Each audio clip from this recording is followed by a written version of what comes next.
12 months ago, ServiceNow was the darling of enterprise AI. Wall Street loved it. Hedge funds couldn't get enough of it. The CEO was on every business channel telling the world this was the operating system for the AI age. And then, in a span of about 6 months, the stock fell more than 50%. Not because the business stopped growing. Not because revenue went backwards. Not because customers fled. The business actually grew 22% in the most recent quarter. The product still has a 98% renewal rate. And the company just told investors it expects to double again, to $30 billion in subscription revenue, by 2030. So how does a stock get cut in half while the underlying business is accelerating? And more importantly, is this one of the cleanest bargains in the entire technology sector right now? Stick around. By the end of this video you'll know exactly what ServiceNow does, why it crashed, what it's worth, and whether the market is making a generational mistake. This is Rich Owl. Every video on this channel is a deep, no-fluff teardown of a single business, the way a real investor would do it. No price target shouting. No hot takes. Just the company, the numbers, the moat, the risks, and the math. Let's get into ServiceNow. If you've never used ServiceNow, here's the simplest possible explanation. Imagine the back office of a Fortune 500 company. The help desk. The HR department. The legal team. The IT department. The finance team. Each of those teams has its own software, its own tickets, its own forms, its own approval chains. Most of them don't talk to each other. ServiceNow is the layer that sits on top of all of it, turns every messy human workflow into a digital process, and connects them into a single system. They call it the platform of platforms. The official ticker is NOW on the NASDAQ. The company is run by Bill McDermott, the former CEO of SAP, and is headquartered in Santa Clara, California. They serve roughly 80% of the Fortune 500. They have a 98% gross renewal rate, which means that once a company starts using ServiceNow, almost no one ever leaves. And in the last full fiscal year, 2025, they did about $13 billion in revenue, of which 97% was recurring software subscriptions. This is, by almost every objective definition, a beautiful business. So let's talk about why it just lost half its market value. 3 things happened in the last 6 months. First, a 5-for-1 stock split in December 2025. That alone wasn't bad, splits are usually neutral. But it brought in a new wave of retail buyers right at the top, who then watched the stock collapse. Second, in late April 2026, ServiceNow reported its first quarter. Revenue grew 22% year over year. That's a fantastic number for a $13 billion enterprise software business. But buried in the report was a small detail. About 75 basis points of growth had been lost because some very large on-premise deals in the Middle East didn't close on time, due to the regional conflict. The market saw delayed deals and panicked. The stock fell roughly 14% the next day. Third, and the real story, the market is now afraid of the seat count problem.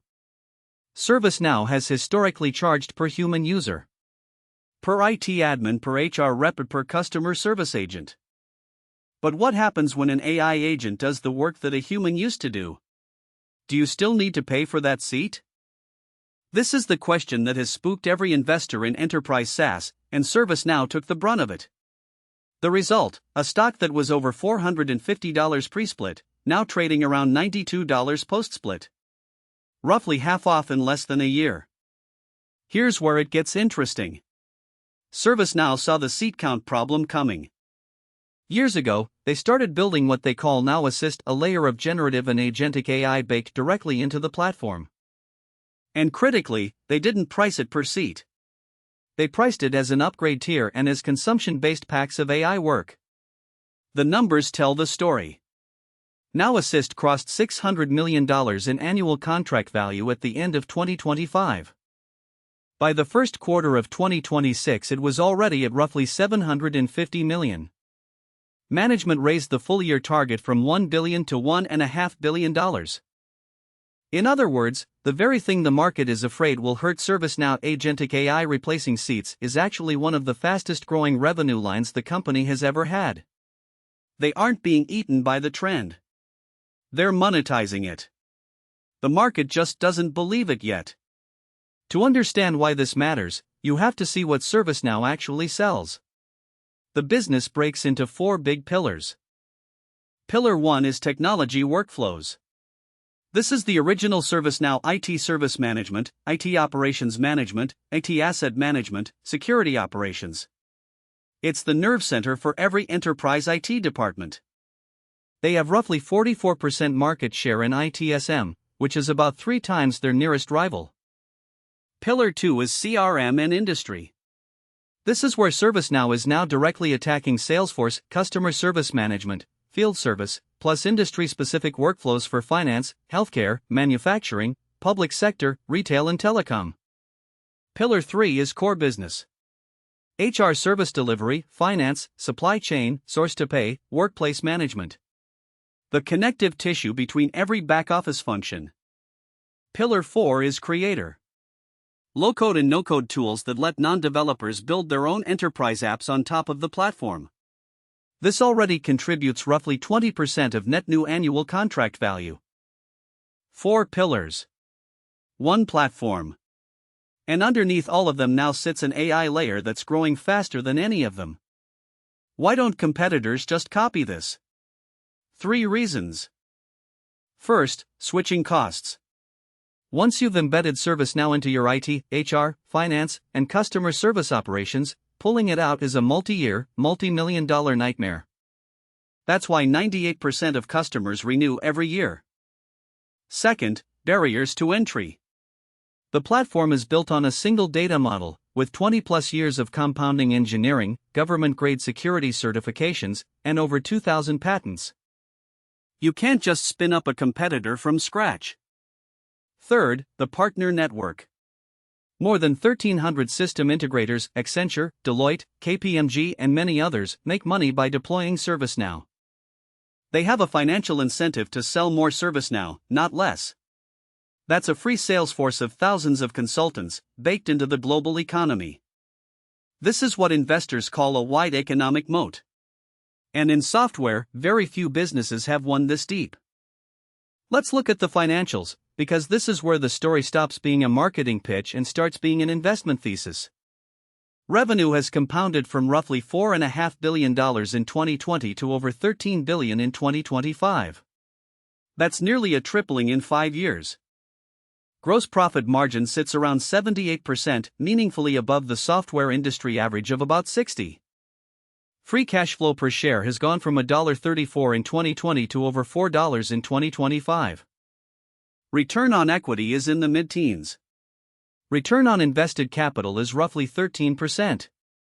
The balance sheet is conservative. Interest income actually exceeds interest expense, meaning the company earns more on its cash than it pays in debt service. Net debt to EBITDA is well under 1. And in the most recent earnings, the board authorized an additional $5 billion for share buybacks, which directly offsets the dilution from stock-based compensation. None of these are the numbers of a broken business. These are the numbers of a high-quality compounder that happens to be in the doghouse. Now the question every viewer is waiting for. What is ServiceNow actually worth? I'm not going to give you one number. Anyone who tells you the intrinsic value of a stock is exactly some dollar figure is either selling you something or lying to themselves. What I will give you is a range, based on 5 independent discounted cash flow models I cross-checked while building this video. The most conservative one, Alpha Spread's base case, puts fair value at around $115 per share. That alone implies 25% upside from today's roughly $92 price. A middle-of-the-pack DCF puts it closer to $165. Guru Focus's fair value model lands at about $220. And the most optimistic, but still defensible, model, based on 20% free cash flow growth for 5 years, slowing afterwards, comes in north of $260 per share. The simple average is around $195. That's roughly double today's price. Even cutting the most optimistic model entirely and using the most pessimistic, you still get a buy. That tells you something. The market is not pricing this stock on its current business. It's pricing it on a fear. And fear is almost always cheaper than reality. Before you go buy 100 shares, here are the things that could actually break this thesis. 1. If agentic AI shrinks seat counts faster than consumption-based pricing can replace the revenue, the top line could stall for a year or two. 2. Microsoft, Salesforce, Oracle and Workday are all building competing agentic AI layers into their own enterprise stacks. The next decade is going to be a brutal arms race, and ServiceNow has to keep winning it. 3. ServiceNow has a concentration of large government and on-premise deals that can slip a quarter for reasons that have nothing to do with the business, like the Middle East slippage in Q1. 4. A forward price-to-earnings ratio of around 22 still requires earnings to compound at high teens to low 20s% per year. Anything less, and the stock is fairly priced rather than cheap. None of these are theoretical. They're the actual reasons the market dumped the stock. Anyone making a bull case has to look those risks in the eye. So here's the take. ServiceNow is the deepest, stickiest enterprise software platform on the planet.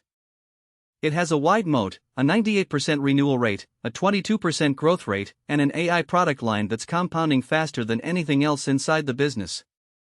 It just had its market value cut in half by a single bad earnings reaction and a fear that, on the data we have so far, has not yet shown up in the numbers.